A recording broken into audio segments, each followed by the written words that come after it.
여러분 안녕하세요. 오늘은 여름철 반려견 보호자라면 꼭 알고 있어야 할 중요한 주제, 바로 강아지 열사병에 대해 깊이 이야기해 보겠습니다. 강아지와 함께 생활하다 보면 무더운 여름날, 산책이나 드라이브 또는 집안의 작은 부주의가 큰 사고로 이어질 수 있습니다. 그 중에서도 열사병은 생명을 위협할 수 있는 응급 상황이기 때문에 반드시 예방과 대처법을 알고 있어야 합니다. 오늘 영상에서는 열사병의 원인부터 증상, 응급처치 방법, 예방 습관, 보호자가 흔히 놓치는 주의사항까지 차근차근 풀어드리겠습니다. 먼저 열사병이란 무엇일까요? 열사병은 체온 조절 기능이 무너져 체내 온도가 급격히 상승하는 상태를 말합니다. 사람도 한여름 폭염에 쓰러질 수 있지만 강아지는 사람보다 훨씬 더 쉽게 열사병에 걸립니다. 그 이유는 강아지의 몸 구조와 생리적인 특성 때문입니다. 사람은 온몸에 땀샘이 분포해 있어 땀을 흘리면서 체온을 낮출 수 있습니다. 땀이 피부에서 증발하면서 열을 식혀주는 원리인데요. 하지만 강아지는 땀샘이 발바닥 패드, 즉 발바닥 젤리 부분에만 있습니다.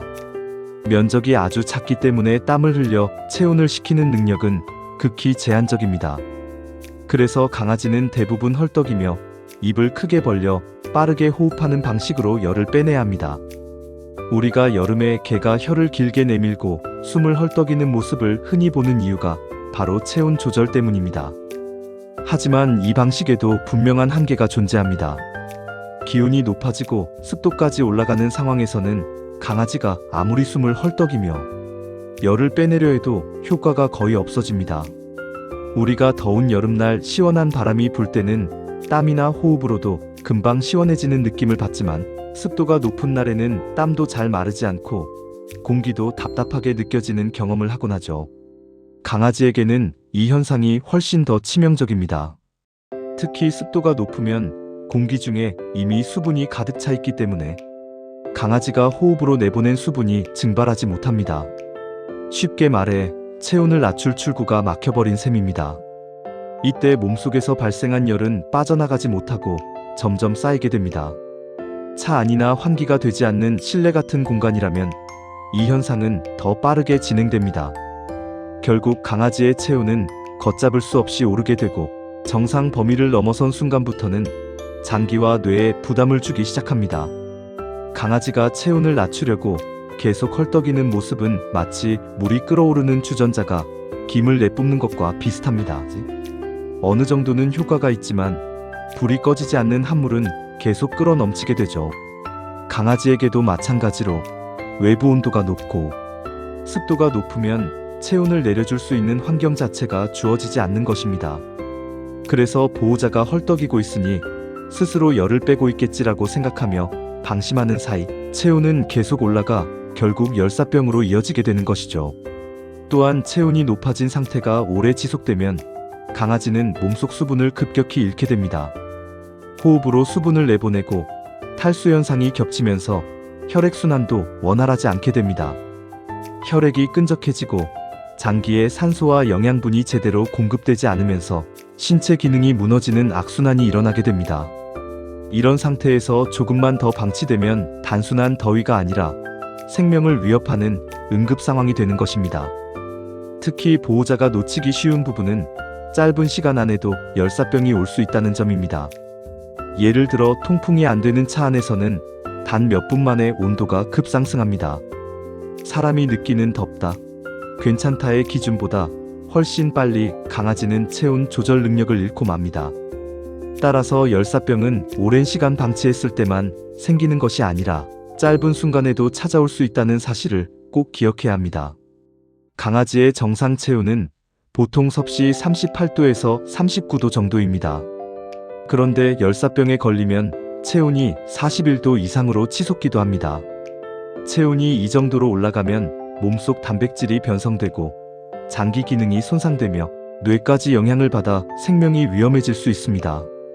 단순히 더위를 먹는 수준이 아니라 응급 상황이라고 할 수 있습니다. 강아지의 정상 체온은 보통 섭씨 38도에서 39도 정도입니다. 이 범위 안에서는 몸의 각 기관들이 안정적으로 작동하고 세포들이 활발하게 활동할 수 있습니다. 하지만 열사병에 걸리게 되면 체온이 순식간에 40도, 41도 이상으로 치솟을 수 있습니다. 체온이 이렇게 오르면 단순히 더운 정도가 아닙니다. 우리 몸은 일정한 온도 안에서만 안전하게 기능할 수 있는데 강아지 역시 마찬가지입니다. 체온이 40도를 넘어서는 순간부터는 몸속 단백질이 변성되기 시작합니다. 단백질은 근육, 장기, 호르몬 등 모든 생명 활동의 기초가 되는데 고온에 오래 노출되면 마치 계란 흰자가 열에 의해 단단하게 변하듯이 제 기능을 잃어버리게 됩니다. 이 과정이 계속되면 장기 기능에도 큰 손상이 오게 됩니다. 심장은 빠르게 뛰며 과열된 피를 돌리려고 애쓰지만 점점 힘이 떨어지고 결국에는 혈액순환이 제대로 되지 않습니다. 간과 신장은 독소를 걸러내는 역할을 못하게 되고 폐는 호흡이 가빠지면서 산소를 충분히 공급하지 못합니다. 그 결과 뇌에도 산소와 영양분이 원활히 가지 못하면서 의식이 흐려지고 경련이나 발작까지 일어날 수 있습니다. 결국 열사병은 단순히 여름에 더위를 먹는 정도의 문제가 아닙니다. 단순한 탈진이 아니라 생명을 위협하는 응급 상황이라고 할 수 있습니다. 만약 체온이 41도 이상으로 올라가는데도 즉시 조치를 하지 않는다면 강아지의 몸은 스스로 회복할 수 없을 만큼 큰 손상을 입게 됩니다. 그래서 열사병이 의심되는 순간 그것은 시간과의 싸움이 시작되는 것과 같습니다. 보호자가 얼마나 신속하게 반응하느냐가 강아지의 생사를 결정하게 되는 것이죠. 이 위험성은 특히 강아지의 특성에 따라 더 커지기도 합니다. 털이 많은 장모종은 열을 더 쉽게 받아들이고 체중이 많이 나가는 대형견은 열을 식히는데 시간이 오래 걸립니다. 또한 불독이나 퍼그처럼 코가 짧은 단두종은 호흡 자체가 원활하지 않아 열을 배출하기 더 힘들죠. 나이가 많은 노령견이나 심장, 호흡기 질환이 있는 강아지 역시 열사병에 취약합니다. 결국 강아지 열사병은 단순히 더위를 먹었다라는 말로 끝나는 문제가 아닙니다. 체온을 조절할 수 있는 장치가 제한적인 강아지에게는 치명적인 상황이 될 수 있는 것이죠. 보호자는 이 점을 반드시 기억하고 한여름에는 작은 상황도 가볍게 넘기지 말아야 합니다. 이제 열사병이 주로 발생하는 상황을 살펴보겠습니다. 여름철 낮 시간대에 뜨거운 아스팔트 위 산책, 통풍이 안 되는 밀폐된 차 안에 강아지를 두는 경우, 실내에서 창문을 닫아두고 에어컨을 켜지 않은 상태로 오랜 시간을 방치하는 상황 등이 대표적입니다. 특히 차량 안은 몇 분 만에 찜통으로 변하기 때문에 매우 위험합니다. 또한 덩치가 크고 털이 많은 견종 또는 단두종이라 불리는 코가 짧은 견종들은 체온 조절이 더 어려워 열사병에 취약합니다. 예를 들어 불독, 퍼그, 시추, 페르시안 고양이 같은 단두종 반려동물은 한여름에 반드시 각별한 주의가 필요합니다. 그렇다면 열사병의 초기 증상은 어떤 모습일까요? 가장 먼저 눈에 띄는 것은 강아지가 평소보다 훨씬 더 심하게 헐떡인다는 점입니다. 단순히 산책 후에 조금 숨이 가쁜 정도가 아니라 입을 크게 벌리고 혀를 길게 내밀며 연신 거칠게 호흡을 내뱉습니다. 이때 호흡 소리가 두드러지고 마치 공기를 간절하게 들이마시려는 듯 급박하게 보일 수 있습니다. 또한 혀와 잇몸의 색깔에도 변화가 나타납니다. 건강한 상태에서는 연분홍빛을 띠지만 열사병이 시작되면 붉게 달아오르고 심할 경우 자줏빛이나 보랏빛에 가깝게 변할 수 있습니다. 이는 체내에 산소 공급이 제대로 이루어지지 않고 혈액순환이 원활하지 않다는 신호입니다. 보호자가 입안을 확인했을 때 이런 색깔 변화를 눈치챈다면 단순한 더위가 아니라 응급 상황일 가능성이 높습니다. 침을 유난히 많이 흘리는 것도 중요한 신호입니다. 열이 오르면 몸은 본능적으로 체온을 낮추기 위해 과도하게 침을 분비할 수 있습니다. 하지만 이런 상태가 지속되면 탈수로 이어지고 강아지는 더 지치게 됩니다.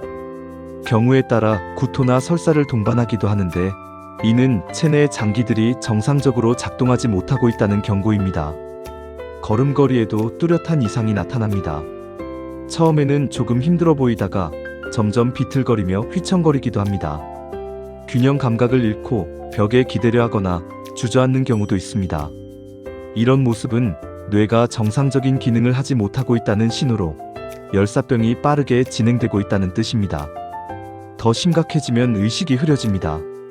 부르면 반응이 느리거나 아예 반응하지 않기도 하고 쓰러져 움직이지 못하는 경우도 있습니다. 2단계에서는 이미 체온이 위험 수위에 도달한 상태이며 경련이나 발작으로 이어질 수도 있습니다. 강아지가 몸을 뻣뻣하게 떨거나 몸을 마구 움직이는 듯한 모습을 보인다면 뇌가 과열되어 정상적인 신호를 보내지 못하는 심각한 상황임을 의미합니다. 2단계까지 진행되면 생명이 위태로울 수 있습니다. 따라서 보호자는 단순히 더워서 그렇겠지 하고 넘기지 말고 평소와 조금이라도 다른 반응이 보일 때 즉시 상황을 판단하고 대응해야 합니다. 강아지가 과도하게 헐떡이거나 입안색이 변하거나 침을 지나치게 흘리는 모습은 절대 가볍게 봐서는 안 되는 신호입니다. 열사병은 짧은 시간 안에 악화될 수 있기 때문에 작은 변화 하나라도 놓치지 않는 것이 무엇보다 중요합니다. 응급처치는 어떻게 해야 할까요? 우선 가장 중요한 것은 강아지를 즉시 시원하고 안전한 장소로 옮기는 일입니다. 열사병이 의심되는 상황에서는 단 1분, 1초도 아까운 시간입니다. 햇빛이 직접 내리쬐는 공간이나 환기가 안 되는 차 안, 뜨거운 아스팔트 위에서는 체온이 더 오를 수밖에 없기 때문에 반드시 그늘지고 바람이 잘 통하는 곳으로 옮겨야 합니다. 집 안이라면 에어컨이나 선풍기를 활용할 수 있는 방이 좋고, 야외라면 나무 그늘이나 차가운 바람이 스치는 공간이 적합합니다. 그 다음 해야 할 일은 체온을 빠르게, 하지만 무리하지 않고 낮추는 것입니다. 이때 흔히 보호자분들이 실수하는 것이 바로 얼음물이나 아주 차가운 물을 바로 붓는 행동입니다. 겉으로는 빨리 식히는 것 같지만 오히려 강아지의 혈관이 급격히 수축하면서 체내 열이 밖으로 배출되지 못하고 안에 갇히게 됩니다. 이는 열을 내리는데 전혀 도움이 되지 않을 뿐 아니라 심장과 뇌에 더 큰 부담을 줄 수 있습니다. 가장 좋은 방법은 미지근한 물을 이용하는 것입니다. 강아지의 몸 전체를 적셔주거나 젖은 수건으로 감싸주는 방식이 효과적입니다. 이때 특히 발바닥, 귀 안쪽, 사타구니처럼 혈관이 많이 분포한 부위에 집중적으로 시원한 자극을 주는 것이 도움이 됩니다. 이런 부위는 혈액이 표면 가까이에 흐르기 때문에 체온을 내리는데 효율적입니다. 또한 선풍기나 에어컨 바람을 직접 쐬어주는 것도 좋습니다. 바람이 불어오면 피부 표면의 수분이 증발하면서 체온이 서서히 내려가게 되기 때문이죠. 또 한 가지 중요한 점은 강아지가 의식이 있는 경우라면 시원한 물을 소량씩 자주 마시게 하는 것입니다. 단번에 많은 양을 마시게 하면 구토를 유발할 수 있으니 조금씩 천천히 마시도록 유도하는 것이 안전합니다. 반대로 이미 의식이 흐려진 상태라면 억지로 물을 먹이려 해서는 안 됩니다. 기도로 넘어가 질식할 수 있기 때문에 이 경우는 병원으로 서둘러 이동하는 것이 최우선입니다. 하지만 여기서 절대 잊지 말아야 할 사실이 있습니다. 응급처치만으로는 열사병을 완전히 해결할 수 없다는 점입니다. 강아지의 체온이 어느 정도 내려가더라도 이미 장기 손상이 시작되었을 수 있기 때문에 반드시 동물병원으로 이동해야 합니다. 병원에서는 수행요법을 통해 체내 수분과 전해질 균형을 회복시키고 산소 공급이나 약물 치료로 손상된 장기를 보호할 수 있습니다. 보호자가 아무리 응급처치를 잘했더라도 전문적인 치료 없이 방치한다면 회복이 더뎌지고 후유증이 남을 수 있습니다. 따라서 응급처치를 하면서 동시에 병원으로 가는 것이 가장 안전하고 확실한 방법입니다. 이제 예방에 대해 이야기해 보겠습니다. 사실 열사병은 알고만 있어도 충분히 막을 수 있는 질환입니다. 가장 기본적이고 중요한 예방책은 뜨거운 시간대에 산책을 피하는 것입니다. 여름철 한낮은 아스팔트와 콘크리트가 햇볕을 받아 온도가 급격히 오릅니다. 보호자가 느끼기에 조금 덥다 싶은 정도라면 아스팔트 표면은 이미 강아지 발바닥을 화상 입힐 만큼 뜨거울 수 있습니다. 강아지는 신발을 신지 않기 때문에 직접적인 피해를 받습니다. 산책 전에는 반드시 손바닥으로 도로 온도를 확인해보는 습관을 들이는 것이 좋습니다. 따라서 산책은 아침 일찍 해가 뜨기 전이나 해가 완전히 진 저녁 시간이 가장 적합합니다. 이 시간대는 기온도 낮고 땅의 열기도 어느 정도 식어 강아지가 안전하게 활동할 수 있습니다. 또한 산책 시간은 짧게 하고 중간중간 충분한 휴식을 주어야 합니다. 무엇보다 중요한 것은 물입니다. 물은 항상 챙겨 다니면서 수시로 마시게 해야 하며 이동용 휴대 물통이나 접이식 물그릇을 활용하면 매우 편리합니다. 만약 장시간 외출해야 한다면 강아지를 차 안에 두는 일은 절대 없어야 합니다. 창문을 조금 열어둔다고 해도 밀폐된 차량 내부는 몇 분 만에 찜통으로 변합니다. 보호자의 눈에는 괜찮아 보일지라도 강아지에게는 생사를 가르는 순간이 될 수 있습니다. 실내에서도 주의가 필요합니다. 통풍이 잘 되도록 창문을 열어두거나 에어컨, 선풍기를 활용해 실내 온도를 유지해야 합니다. 특히 혼자 두고 외출할 때는 반드시 시원한 환경이 유지되도록 확인해야 합니다. 물그릇은 항상 넉넉히 채워두고 전기장판이나 열이 발생하는 가전제품은 강아지 근처에 두지 않는 것이 안전합니다. 그 밖에 털 관리도 중요합니다. 장모종의 경우 여름철에는 털을 가볍게 다듬어주면 체온 조절에 도움이 됩니다. 다만 피부가 드러나도록 완전히 밀어버리는 것은 자외선에 직접 노출될 수 있어 주의해야 합니다. 적당한 길이를 유지하며 시원하게 정리해주는 것이 가장 좋습니다. 보호자분들이 흔히 놓치는 부분도 있습니다. 바로 실내놀이와 자동차 이동입니다. 여름철에는 장시간 자동차로 이동하는 경우가 많습니다. 이때 반드시 에어컨을 켜고 차 안에 혼자 두지 말아야 합니다. 몇 분만 해도 치명적인 상황이 올 수 있음을 다시 강조합니다. 또 실내에서 아이들과 놀아줄 때도 강아지가 지치지 않도록 중간중간 충분한 휴식을 주는 것이 필요합니다. 마지막으로 보호자의 마음가짐이 중요합니다. 열사병은 한순간의 방심으로도 일어날 수 있습니다. 하지만 미리 알고 준비한다면 충분히 예방할 수 있는 질환입니다. 강아지는 스스로 위험을 피할 수 없기 때문에 보호자가 곁에서 지켜주어야 합니다. 오늘 말씀드린 예방수칙과 응급처치를 꼭 기억하시고 올 여름은 무엇보다 안전하게 반려견과 함께 건강한 시간을 보내시길 바랍니다. 오늘 영상에서는 강아지 열사병의 원인, 증상, 응급처치, 예방법까지 모두 정리해드렸습니다. 혹시 여러분도 경험이 있으시다면 댓글로 남겨주시면 다른 보호자분들에게 큰 도움이 될 수 있을 것 같습니다. 구독과 좋아요, 알림 설정도 부탁드리고요. 앞으로도 반려견과 함께하는 건강하고 행복한 생활 정보로 찾아뵙겠습니다.